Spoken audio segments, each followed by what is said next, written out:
Over the past number of weeks, Canadian security agencies have been actively pursuing credible allegations of a potential link between agents of the government of India and the killing of a Canadian citizen, Hardeep Singh Nijjar.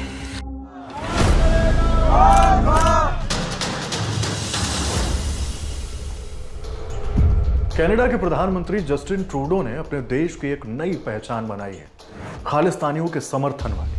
हालांकि ये रवैया उनका खुद का नहीं बल्कि उन्हें विरासत में मिला है।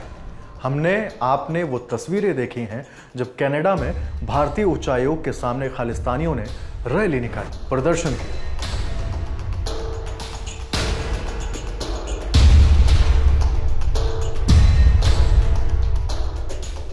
लेकिन हाल ही में कनाडा के प्रधानमंत्री जस्टिन ट्रूडो ने एक बयान दिया, फिर ट्रूडो की मुसीबत बढ़ने लगी। दरअसल कनाडा की संसद में ट्रूडो ने खालिस्तानी आतंकी हरदीप सिंह निज्जर की हत्या में भारत की संलिप्तता की बात कही थी। इस पर तनाव अब काफी बढ़ चुका है। खालिस्तानियों का समर्थन करने वाला रवैया ट्रूडो फैमिली को देखते हुए नया नहीं। इससे पहले जस्टिन ट्रूडो के पिता पियरे ट्रूडो ने भी खालिस्तानियों का साथ दिया था। इसकी वजह से सैकड़ों लोगों की मौत हुई। पियरे ट्रूडो 1968 से 1979 तक और 1980 से 1984 तक कनाडा के प्रधानमंत्री रहे। पियरे ट्रूडो के पहले कार्यकाल के दौरान की बात है, साल 1970। तलविंदर सिंह परमार कनाडा पहुंचा, फिर उसने वहां के स्थायी नागरिकता ली। 1978 में उसने बब्बर खालसा इंटरनेशनल नाम के एक संगठन की शुरुआत कर दी। यह चरमपंथी सिख संगठन अलग देश खालिस्तान की मांग कर रहा था। साल 1982 में भारत ने कनाडा से मांग की कि आतंकी तलविंदर परमार का प्रत्यर्पण कराया जाए। तलविंदर पर भारत में कई पुलिस अफसरों की हत्या का आरोप था। प्रत्यर्पण वाली मांग को कनाडा के तत्कालीन प्रधानमंत्री पियरे ट्रूडो ने यह कहते हुए ठुकरा दिया कि कॉमनवेल्थ देशों के प्रत्यर्पण वाले प्रोटोकॉल भारत पर लागू नहीं होंगे। ऐसा इसलिए भी क्योंकि भारत इंग्लैंड के मोनार्क को अपने हेड ऑफ स्टेट के तौर पर नहीं बल्कि हेड ऑफ कॉमनवेल्थ के रूप में मानता है। यह कहकर इस मामले को बंद कर दिया गया। तलविंदर साल 1983 में जर्मनी की जेल में कुछ दिनों के लिए बंद था, फिर 1984 में रिहा हुआ, वापस कनाडा पहुंचा। उसने अपने खतरनाक मंसूबों को फिर से पटरी पर उतारना शुरू कर दिया था। 1985 का जून महीना, शुरुआती हफ्ते की बात है। तत्कालीन प्रधानमंत्री राजीव गांधी अमेरिका के दौरे पर जा रहे थे।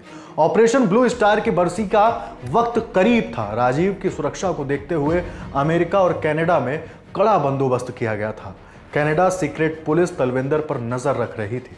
पता चला कि तलविंदर कुछ लोगों से मुलाकात कर रहा है। इनमें से एक शख्स का नाम था इंद्रजीत सिंह रियात। कुछ और लोगों के नाम सामने आए। उनमें से एक था हरदीप सिंह जोहल। हरदीप एक स्कूल में जेनिटर का काम करता था। हिंदी में जेनिटर को दरबान भी कहते हैं। रिपु दमन सिंह मलिक सिख कम्युनिटी में इसका काफी रसूख था, साथ ही खालिस्तान आंदोलन से गहराई तक जुड़ा था। इनके अलावा एक और शख्स भी, नाम अजैब सिंह बागरी। 84 सिख दंगों के बाद बागरी ने एक भाषण के बीच कहा कि वो 50,000 हिंदुओं की हत्या कर बदला लेगा। जब तक राजीव गांधी का दौरा चला तब तक इन लोगों पर पुलिस ने नजर रखी, लेकिन दौरा खत्म होते ही सब कुछ पुराने ढर्रे पर लौट आया। 1984 में ऑपरेशन ब्लू स्टार और दिल्ली में सिख नरसंहार के बाद कनाडा में रह रहा सिख समुदाय गुस्से में था। इसी बीच कैनेडियन नागरिकों पर हमले की 2-4 वारदातें भी खबरों में आ गईं। गुरुद्वारे से खालिस्तान के समर्थन में नारेबाजी की जा रही थी। बब्बर खालसा एयर इंडिया में यात्रा ना करने की चेतावनी जारी करने लगा था। कुछ ऐसी भी खबरें सुनाई देने लगी थी कि एयर इंडिया के विमान आसमान से टपकेंगे। लेकिन इन धमकियों के बावजूद कनाडा की सरकार और पुलिस की नींद नहीं टूट रही थी। साल 1985, कनाडा का मॉन्ट्रियल एयरपोर्ट, मुंबई जा रही इस फ्लाइट को लंदन में हॉल्ट लेना था। फ्लाइट आयरलैंड के एयर स्पेस में दाखिल हुई। तभी आयरिश कोस्ट से करीब 200 मील दूर जब प्लेन अटलांटिक महासागर के ऊपर था, वह रडार से गायब हो गया। अनहोनी का जो डर था वो सही साबित हुआ। प्लेन 31,000 फीट की ऊंचाई से सीधा समुद्र में जा गिरा। अटलांटिक उस रोज 82 बच्चों, 4 नवजात समेत 329 लोगों के लिए कब्रगाह बन गया। उसी रोज घटना वाली जगह से करीब 1000 मील दूर टोक्यो के एयरपोर्ट पर एक और कांड हुआ।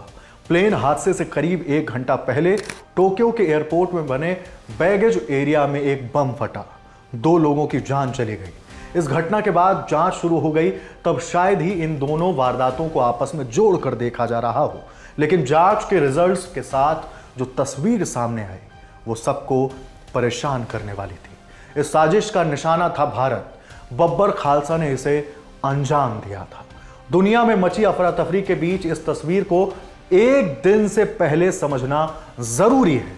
उस रोज मनजीत सिंह नाम का एक आदमी सुबह 8:50 पर वैंकूवर एयरपोर्ट पर पहुंचा। उसने बैगेज चेक इन कराने की मांग की।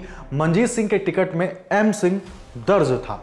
मनजीत सिंह को वैंकूवर से टोरंटो तक फ्लाइट पकड़नी थी, जहां एयर इंडिया फ्लाइट 182 सम्राट कनिष्क में उसका टिकट बुक था।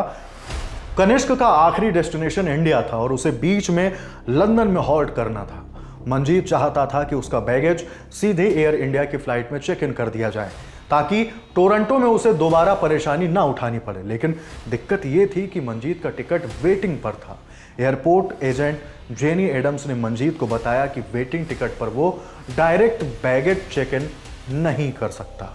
मनजीत अड़ गया। चूंकि उसका टिकट बिजनेस क्लास का था, इसलिए काफी आनाकानी के बाद जेनी चेक इन कराने को तैयार हो गई और मनजीत का लाल रंग का सूटकेस चेक इन करा दिया गया। शाम 4 बजे प्लेन में बैठकर 30 लोग वैंकूवर से टोरंटो पहुंचते हैं ताकि कनिष्क में सवार हो सके। मनजीत का बैग भी पहुंच जाता है, लेकिन मनजीत नहीं, वो फ्लाइट में बैठा ही नहीं था। टोरंटो में एयर इंडिया का स्टाफ सामान की चेकिंग कर रहा था जब इत्तेफाक से एक्सरे मशीन खराब हो गई। एक हैंड हेल्ड स्कैनर से सामान को चेक किया गया। इस दौरान मनजीत के बैग के पास हल्की सी बीप की आवाज भी आती है, लेकिन कर्मचारी उसे इग्नोर कर देते हैं। मनजीत का बैग एयर इंडिया फ्लाइट 182 में चढ़ा दिया जाता है।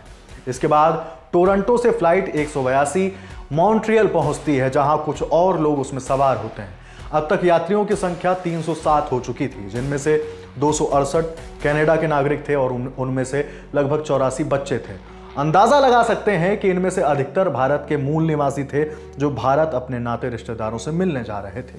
उधर वैंकूवर में 22 जून की दोपहर यह स्क्रिप्ट एक और बार दोहरा दी गई। अब की एल सिंह नाम का एक आदमी आता है और कैनेडियन पैसिफिक एयरलाइंस में एक दूसरा सूटकेस चेक इन कराता है। ये फ्लाइट टोक्यो जा रही थी, जहां से एल सिंह ने एयर इंडिया की फ्लाइट 301 में एक कनेक्टिंग टिकट बुक करवाया था। अब की बार भी वही हुआ। कैनेडियन पैसिफिक एयरलाइंस के साथ सूटकेस तो टोक्यो पहुंच गया, लेकिन एल सिंह नहीं पहुंचा।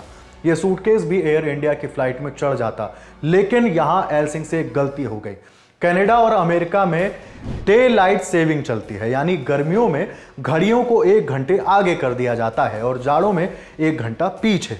लेकिन टोक्यो में डे लाइट सेविंग का नियम नहीं है, इसलिए जब सूटकेस टोक्यो में बैगेज एरिया में था तभी उसमें विस्फोट हो गया। चूंकि टाइमर लगाते वक्त डे लाइट सेविंग का ध्यान नहीं रखा, इसलिए वक्त से पहले ही सूटकेस में विस्फोट हो गया। इस घटना में 2 लोगों की जान चली गई, लेकिन किस्मत से एयर इंडिया फ्लाइट 301 के सभी यात्रियों की जान बच गई। जिस समय टोक्यो में विस्फोट की खबर आई, एयर इंडिया फ्लाइट 182 यानी सम्राट कनिष्क आयरलैंड के आसमान में थी और लंदन की ओर जा रही थी। आयरिश समय के अनुसार 23 जून 1985 को सुबह के 9 बजे थे, जब एयर ट्रैफिक कंट्रोल ने पाया कि विमान रडार से गायब हो गया है। तब तक किसी को नहीं पता था कि विमान में विस्फोट हुआ है। अनहोनी की आशंका देखते हुए बचाव दल ने अपने अभियान शुरू कर दिए। विमान का मलबा समंदर में फैला हुआ था। जब तक बचाव दल पहुंचा, उन्हें सिर्फ 141 लोगों की लाशें मिली। इनमें नवजात बच्चे भी थे। बाकी बचे लोगों को समंदर की लहरें दूर ले गईं और उन्हें कभी खोजा ना जा सका। पोस्टमार्टम में पता चला कि कुछ लोगों की जान ऑक्सीजन की कमी से हुई, तो कुछ लोग पानी में डूबकर मरे थे। प्लेन अटैक के दिन यानी 23 जून तक पुलिस ने तलविंदर सिंह परमार का फोन टैप किया हुआ था। हमले के 4 दिन पहले उन्होंने फोन पर तलविंदर को किसी को कहते सुना, कहानी लिख दी है। दूसरी तरफ से जवाब आया नहीं। इस पर तलविंदर ने जवाब दिया, लिख दो।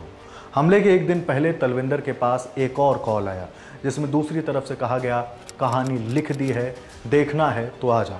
दूसरी तरफ से बोलने वाले शख्स का नाम था हरदीप सिंह जोहल और कहानी लिख देने से यहाँ मतलब फ्लाइट में टिकट बुक कराने से था, बम तैयार करने की जिम्मेदारी थी इंद्रजीत सिंह रियात की। ब्रिटिश कोलंबिया में रहने वाला इंद्रजीत ऑपरेशन ब्लू स्टार के बाद सबसे कहते हुए घूम रहा था कि भारत से बदला लेना है। उसने बाकायदा बम बनाने का सामान भी लोकल स्टोर से ही खरीदा, लेकिन इस पर किसी ने ध्यान नहीं दिया। इस आतंकी हमले में 331 लोगों की जान गई थी, लेकिन अगले 6 साल तक पुलिस किसी के खिलाफ एक्शन नहीं ले पाई, जबकि कॉल रिकॉर्ड समेत पूरी रिपोर्ट उनके पास थी।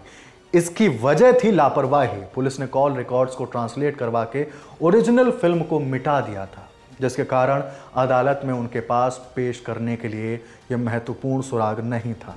पुलिस ने सभी अभियुक्तों के खिलाफ मामला दर्ज किया, लेकिन एक को भी जेल नहीं हुई। 29 अप्रैल 1986 को इंद्रजीत सिंह रियात ने कबूल किया कि उसके पास विस्फोटक सामग्री थी, लेकिन इस मामले में उसे $2000 का जुर्माना लगाकर छोड़ दिया गया। इसके बाद रियात अपने परिवार समेत ब्रिटेन जा बसा। उधर जापान में हुए बम धमाके के सबूत जापान की पुलिस के पास थे। अंत में जापान में 2 लोगों की हत्या के जुर्म में रियात को गिरफ्तार कर कनाडा लाया गया, जहां उसे 10 साल जेल की सजा सुनाई गई। हादसे के 15 साल बाद साल 2000 में पुलिस ने बागरी और मलिक पर केस दर्ज किया। कनाडा में यह मामला इतना हाई प्रोफाइल था कि इसे एयर इंडिया ट्रायल का नाम दिया गया। केस के दौरान एक गवाह की हत्या कर दी गई, जबकि एक को विटनेस प्रोटेक्शन में भेजना पड़ा। मामले की नाजुक हालत को देखते हुए $7.2 मिलियन का एक अलग कोर्ट रूम बनाया गया, लेकिन सबूतों के अभाव में बागरी और मलिक को रिहा कर दिया गया। रियात को इस मामले में 5 साल की और सजा हुई और 2011 को उसे अदालत में झूठ बोलने के मामले में 9 साल की सजा और सुनाई गई। एम सिंह और एल सिंह, जिन्होंने एयरपोर्ट तक सूटकेस पहुंचाए थे, उनकी पहचान कभी नहीं हो सकी। इस केस में तलविंदर सिंह परमार का रोल प्रमुख था। पुलिस ने उस पर भी केस दर्ज किया, लेकिन सबूतों के अभाव में वो भी रिहा हो गया। इसके बाद परमार पाकिस्तान गया और वहां से साल 1992 में भारत पहुंचा। यहां उसकी मौत हो गई पुलिस एनकाउंटर में। इस घटना ने खालिस्तान चरमपंथियों के बीच एक नई थियरी को जन्म दिया। इस थियरी के अनुसार परमार भारत का एजेंट था और उसने प्लेन गिराने की साजिश इसलिए रची थी कि खालिस्तान आंदोलन को डिस्क्रेडिट किया जा सके, जबकि भारत में जैन कमीशन ने अपने रिपोर्ट में पाया था कि परमार कई बार राजीव गांधी की हत्या का प्लान बना चुका था। कनाडा सरकार ने 25 साल तक इस इन्वेस्टिगेशन को खींचा। खर्चा हुआ मात्र 46,800 करोड़ रुपया। इस मामले में सिर्फ एक शख्स को जेल हुई और साल 2017 में उसे भी रिहा कर दिया गया। एयर इंडिया कनिष्क ब्लास्ट में मारे गए ज्यादातर लोग कैनेडियाई मूल के थे। इस घटना के बाद तत्कालीन प्रधानमंत्री पियरे ट्रूडो के उस फैसले पर भी सवाल उठे, जिसमें सरकार ने तलविंदर सिंह का प्रत्यर्पण कराने से मना कर दिया था। लेकिन इस घटना से मौजूदा प्रधानमंत्री जस्टिन ट्रूडो ने क्या कुछ भी नहीं सीखा? ये मौजूदा फैसलों को देखते हुए कनाडा में खालिस्तानी समर्थकों के उपद्रव की तस्वीरें सामने आने के बाद सवाल के तौर पर उनके सामने हैं। खालिस्तान समर्थकों के उपद्रव, उन्हें पनाह दिए जाने की तमाम यादों को अगर कनाडा से हटा दें तो यह शांति पसंद देश दिखता है। इसलिए हम बिल्कुल नहीं चाहते कि ऐसा हो, लेकिन इतिहास कहता है कि अलगाववादी ताकतों को अगर आप जगह देंगे तो यह सबसे खतरनाक आपके खुद के लिए होंगे। जब जाहिर है कि पाकिस्तान ने आतंकवाद को आसरा दिया, गुड तालिबान बैड तालिबान जैसे कई शिगुफे छोड़े और आज राजनीतिक हो और या आर्थिक हो या फिर वैश्विक, इन सभी मोर्चों पर पाकिस्तान मात खा रहा है। अमेरिका ने अफगानिस्तान सहित कई देशों में राज्य विरोधी ताकतों को मजबूत करने की कोशिश की। इसके एवज में अमेरिका के हिस्से में 9/11 का हमला आया, जिसे हम 9/11 भी कहते हैं। बाकी आपको यह वीडियो कैसा लगा हमें कमेंट बॉक्स में ज़रूर बताइए। देखते रहिए दिल लंटो। शुक्रिया।